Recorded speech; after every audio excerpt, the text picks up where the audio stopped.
আজকে এমন একটা রেসিপি শেয়ার করব যেটা বানালে বারবার বানাতে ইচ্ছে করবে আর যেটা একবার খেলে বারবার খেতে ইচ্ছে করবে। আলুর ডোনাট রেসিপি। এটা উপরেরটা থাকবে মুচমুচে এবং ভেতরটা থাকবে নরম সফট। মুখে দিলেই গলে যাবে। হ্যালো ভিউয়ার্স, আসসালামু আলাইকুম। কিছু টিপস জানার জন্য আশা করি লাইক দিয়ে সম্পূর্ণ ভিডিওটি কন্টিনিউ করবেন। তো কথা না বাড়িয়ে আমরা মূল ভিডিওতে চলে যাই। এখানে আমি 6টা মিডিয়াম সাইজের আলু সিদ্ধ করে নিয়েছি। খোসা ছড়িয়ে এগুলো আমি এখন ম্যাশ করে নিব। এটা এক সাইডে রেখে দিয়ে আমি এখানে 3 কাপ পরিমাণ ময়দা নিয়েছি, আপনারা আটাও নিতে পারেন। স্বাদ মতো লবণ দিব আর আমি এখানে 2 টেবিল চামচ সাদা তেল দিব। এগুলো এখন ভালো করে মেখে নিতে হবে। আর মাখার পর যদি হাতে দলা বেঁধে না যায় তাহলে বুঝবো যে হয়নি। তারপর আবার আমি ভালো করে মেখে নিব। এর ফাঁকে আমি 1/2 টেবিল চামচ কালো জিরা দিয়েছি। এবার দেখুন হাতে দলা বেঁধে গেছে, তাহলে বুঝবো যে এটা পারফেক্টলি মাখা হয়ে গেছে। এবার আমি অল্প অল্প পানি দিয়ে এটাকে একটা শক্ত ডো বানিয়ে ফেলবো। আপনারা একবারে বেশি পানি দিতে যাবেন না। এখন আমি এগুলোকে ঢেকে 30 মিনিটের জন্য রেস্টে রেখে দিব। আর ওই যে আলুর ডোটা বানিয়েছি না, সেটাই এখন নিব। 2 টেবিল চামচ কিউব করা কুচি করা আমি পেঁয়াজ নিয়েছি। 1 চা চামচ দিলাম চিলি ফ্লেক্স, দিলাম স্বাদ মতো লবণ। 1 প্যাকেট ম্যাগি ম্যাজিক মশলা দিয়ে দিলাম। আর 1 চা চামচ দিয়েছি আমি এখানে শাহি মশলা, যেটা আমার চ্যানেলে দেয়া আছে, এই ভিডিওটি আপনারা সেটাও দেখে নিয়ে আসতে পারেন। এই মশলাটির স্বাদ ও গন্ধ অন্যরকম। এটা আমি সবসময় আগে থেকে বানিয়ে রাখি।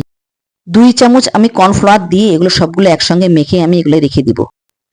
এতক্ষণে আটার ডোটা অনেক সফট হয়ে গেছে।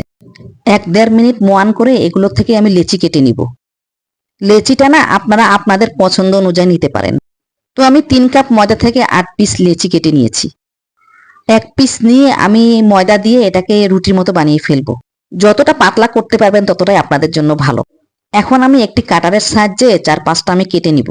মোট কথা এটাকে আমি একটা স্কোয়ার শেপ বানিয়ে নিব। সাইডের টুকরাগুলো ফেলে দিব। মাখানো আলু সামান্য নিয়ে আমি লম্বা করে শেপ করে এখানে দেখুন মানে পেঁচিয়ে নিব। আপনারা ভিডিওটা ভালো করে লক্ষ্য করুন। একটু শক্ত শক্ত করে এটা পেঁচিয়ে নিতে হবে।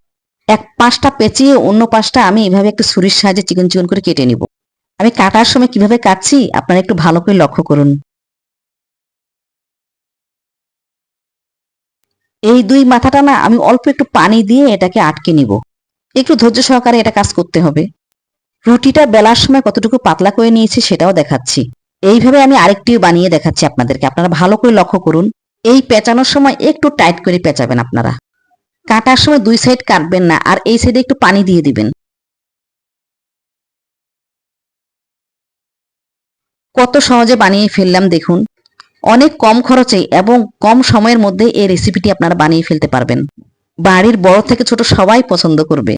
বাচ্চারা তো ভীষণ পছন্দ করবে। বিশেষ করেন আমার পরিবারের সবার খুব পছন্দ। আমি প্রায় এটা করে থাকি।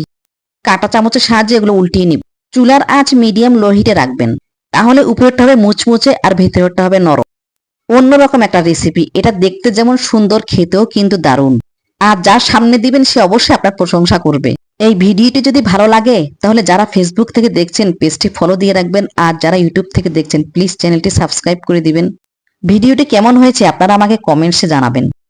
আপনারা অবশ্যই বাসায় ট্রাই করবেন। এত কম খরচে যদি এইরকম একটা সুন্দর রেসিপি পাই তাহলে কেন আমরা বাসায় ট্রাই করব না। আরো সুন্দর সুন্দর রেসিপি পেতে আপনারা অবশ্যই আমার পাশে থাকবেন ইনশাআল্লাহ। তো আল্লাহ হাফেজ।